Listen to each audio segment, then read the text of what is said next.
Herzlich willkommen zu Knopf und Nadel. Ich bin Annika und heute nähen wir die lässige von Knopf und Nadel.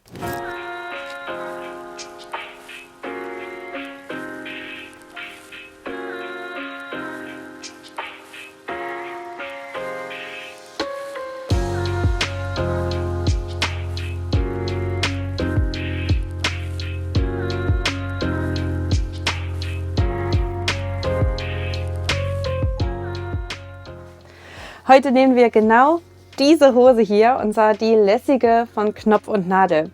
Die hat mehrere Teilungen und kann damit auch euren Stoffresten den Garaus machen. Dabei könnt ihr mehrere verschiedene Varianten wählen. Ich habe hier zum Beispiel mal eine Variante mit Bündchen oder hier eine einfarbige Variante, auch mit Teilung. Da habt ihr so abgesetzte Nähte und ihr könnt dann hier einfach mit einem Saum nähen. Ich zeige euch mal, wie das geht und was ihr dafür alles braucht. Zunächst mal benötigt ihr das Schnittmuster. Das bekommt ihr auf meiner Homepage knopf-nadel.de oder bei Makerist. Den Link findet ihr unten in der Videobeschreibung.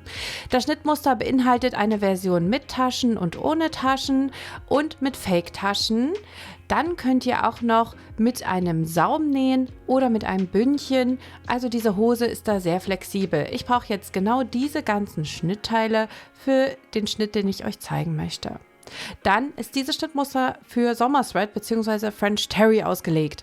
Das ist im Prinzip Thread, der dehnbarer als normaler Thread ist. Bei diesem Schnittmuster sehen verschiedene Farbkombinationen wirklich toll aus. Ihr könnt auch Musterstoff benutzen. Das passt sehr gut.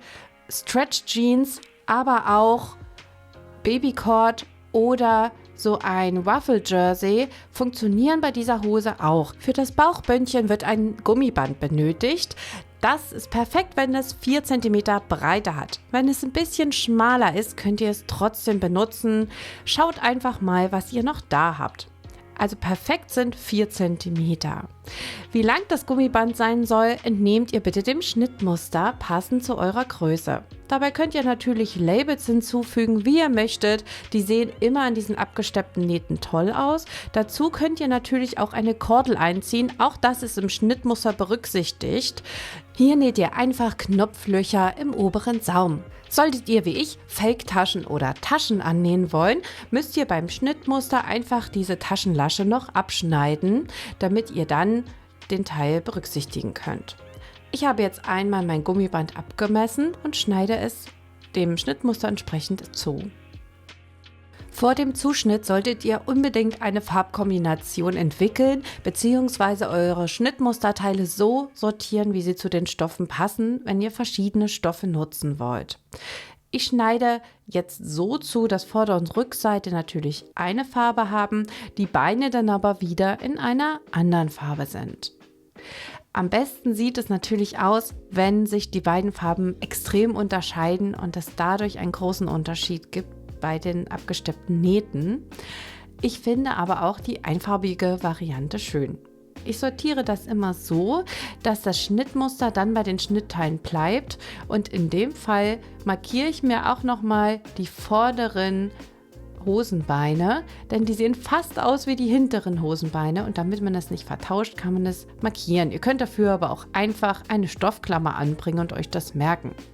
Jetzt wird die Schrittnaht geschlossen, die ist hier sehr kurz. Die schließe ich jetzt einfach mit der Overlock-Nähmaschine. Am besten wiederholt ihr diesen Schritt gleich bei den hinteren Hosenbeinen und könnt dann diese beiden Teile parallel arbeiten. Jetzt wird diese Naht noch einmal abgesteppt. Ich empfehle hier eine Nahtzugabe von 5 mm. Dafür nutze ich ein Garn, das eine ganz andere Farbe hat als mein Stoff, also eine Komplementärfarbe. Dann hebt sich dieses Garn noch mal viel besser ab. Jetzt versucht ihr gerade abzusteppen. Von hinten sieht diese Naht auch exakt aus. Erstens liegt sie damit sehr gut an und zweitens ist sie halt so hübsch abgesteppt. Das sind die Fake-Taschen und ich zeige euch mal, wie man die feststeckt. Denn wir haben ja eine Rundung und das ist gar nicht so einfach. Der Stoff wird dabei rechts auf rechts einfach eben aufgelegt. Dabei könnt ihr die Nähte einfach ganz gerade feststecken. Achtet nur darauf, nicht zu dehnen. Als kleiner Hinweis, in diesem Schnittmuster wird eigentlich nie gedehnt beim Zusammenstecken. Ihr merkt, wenn ihr zu viel über habt, dass ihr irgendwo gedehnt habt, das wäre dann verkehrt. Also hier einfach ganz locker aufeinander legen und wirklich schauen, dass die Stoffe sich treffen. Und auch diese Nähte schließen wir wieder mit der Overlock. Jetzt habe ich beide Fake-Taschen fertig genäht und muss diese jetzt eigentlich nur noch absteppen. Wenn ihr Probleme habt, weil die Nähte euch zu sehr überstehen und die Overlock den Stoff eingezogen habt, empfehle ich euch übrigens, so eine Zange zu nutzen. Dann könnt ihr hinten raus noch mal ein bisschen den Stoff langziehen, so dass es dann etwas gerader wird. Schaut mal. Hier treffen sich doch diese beiden Stoffe exakt. So sollte es aussehen. So sollte es vielleicht nicht ganz aussehen. Es ist aber nicht schlimm. Man kann da auch noch ein kleines Stück wieder abschneiden. Gar kein Ding. Und jetzt legen wir die Nähte einmal flach auf und können sie absteppen. Ich steppe sie nach unten ab, also zur Mitte hin. Auch hier nutze ich wieder eine Nahtzugabe von 5 mm. Ich orientiere mich übrigens beim Absteppen immer am Nähfüßchen. Ihr seht, dass hier genau der rechte Schenkel immer an der Naht lang geht. Solltet ihr Taschen nähen wollen, zeige ich euch jetzt mal die Taschenvariante. Dafür steckt ihr einfach diese Tascheninnenseite fest und näht auch die mit der Overlock an. Dann wird sie umgeschlagen und abgesteppt. Auch hier wieder mit 0,5 cm Nahtzugabe. Jetzt legt ihr das äußere Taschenteil auf und näht es rundherum mit der Overlock bzw. einem elastischen Stich fest.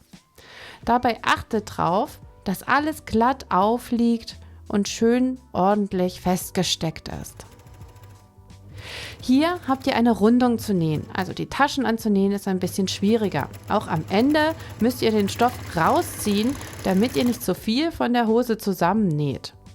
Schaut mal, wie exakt die Nähte werden, wenn ihr einfach am Ende rauszieht. So sollen die Overlock-Nähte am Ende sein. Und schon habt ihr die Taschenvariante fertig genäht. Wenn ihr möchtet, könnt ihr an dieser Stelle auch noch Label hinzufügen oder auch an den Taschen. Jetzt nähen wir das obere Vorderteil mit dem vorderen Unterteil zusammen. Diesen Schritt wiederholt ihr übrigens auch noch mit der Hinterseite, so dass beides parallel fertig wird. Auch hier wird wieder nichts gedehnt. Ihr legt einfach den Stoff erstmal ganz flach aufeinander. Ich lege immer erstmal die Enden zusammen und auch die Mitte. Und jetzt wird wieder rundherum mit einem elastischen Stich genäht. Ich nutze immer meine Overlock-Maschine, weil diese Nähte einfach schön flach sind und gleichmäßig sind. Jetzt müssen wir wieder das Absteppen ein wenig vorbereiten und klappen die Nähte wieder zur Mitte hin. So sieht es zumindest am besten aus. Wenn ihr lieber nach unten feststeppen wollt, weil es vielleicht bequemer ist, ist das natürlich möglich. Das ist überhaupt kein Problem. Ich lege mir jetzt einmal die Nähte schön nach oben und steppe sie wieder ab. Hier orientiere ich mich diesmal an dem linken Schenkel. Jetzt sind die Vorder- und die Rückseite schon fertig genäht und können rechts auf rechts aufeinander gelegt werden.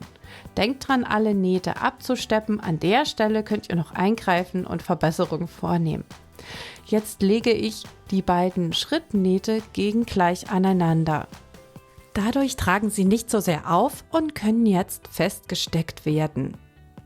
Wenn sie gegengleich aneinander gestoßen werden, sehen sie auch viel professioneller aus und bilden keine Wulst. Ich bringe jetzt noch ein Label an, damit die Hose richtig schön wird. Um sie festzustecken, wird wieder überhaupt nicht gedehnt, sondern einfach dieser Stoff rechts auf rechts aufeinander gelegt und auch diese Teilungsnähte werden jetzt einfach flach übereinander gelegt. Wer hier gut feststeckt, hat am Ende ein perfektes Ergebnis. Wenn was übersteht, dann lasst es auch einfach überstehen. Das schadet der Sache ja nicht. Die Overlock würde diese Raupen dann einfach abschneiden und wenn ihr mit dem Zickzackstich näht, dann könnt ihr die vorher einfach mit der Schere noch mal ein bisschen einkürzen. Alles, was ein bisschen übersteht, ist in dem Fall nicht schlimm. Schneidet es einfach weg. Jetzt können wir die Hose einmal mit der Overlock schließen. Als nächstes kommen wir mal zum Bündchen. Das ist jetzt das Bauchbündchen. Hier könnt ihr, wenn ihr möchtet, jetzt eure Knopflöcher hinzufügen. Ich lasse die jetzt aber mal liegen und falte lieber rechts auf rechts und schließe dann die Naht wieder mit einem elastischen Stich. Dabei geht das ganz schnell. Hier haben wir einfach mal nur eine Gerade für unser Bauchbündchen. Als nächstes nehme ich mir die Hose vor. Die wird jetzt wirklich innen und außen einmal komplett geschlossen. Achtet darauf, dass ihr hier auch die zusammenstoßenden Nähte oder die übereinander liegenden Nähte ordentlich trefft. Jetzt nehme ich mir wieder mein Bauchbündchen vor und falte es einmal links auf links in der Mitte, damit ich das jetzt einmal feststecken kann. Ich stecke mir das immer zwischendurch einmal fest, damit mir nichts wieder aufrollert. Wie ihr dieses Bauchbündchen perfekt feststecken könnt, findet ihr an der Hose selbst. Ich nehme jetzt einmal die Taschen aneinander, da habe ich die perfekte Mitte und falte einmal hinten und markiere mir das mit so einem Trickmarker. Ihr könnt dafür aber auch zum Beispiel Schneiderkreide nutzen. Dasselbe wiederhole ich dann nochmal vorne und habe damit die perfekte Markierung für mein Bündchen. Das kann ich jetzt genau an dieser Markierung einmal befestigen. Ich stecke jetzt hier mein Bündchen fest. Das ist jetzt die hintere Seite. Genau das wiederhole ich dann einmal noch vorn. Hier habt ihr wieder die Markierung. Da seht ihr sie.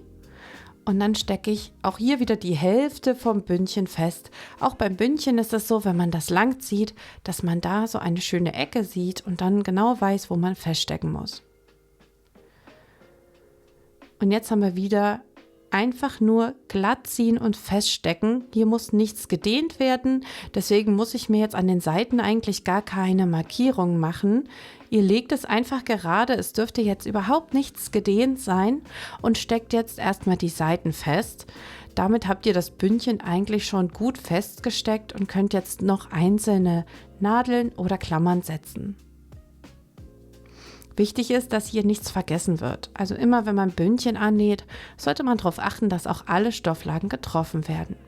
Ich lasse mir eine Wendeöffnung von genau 6 cm. Kleiner sollte sie nicht sein, weil euer Gummi sonst sehr schlecht da durchkommt. Diese Stelle lasse ich aus, die nähe ich nicht fest. Das heißt, ich führe jetzt wirklich genau meine Markierung unter die Overlock, beziehungsweise bei eurer Nähmaschine. Und nähe genau dort los und ende an der zweiten Markierung. Das heißt, ich lasse jetzt diese 6 cm Lücke.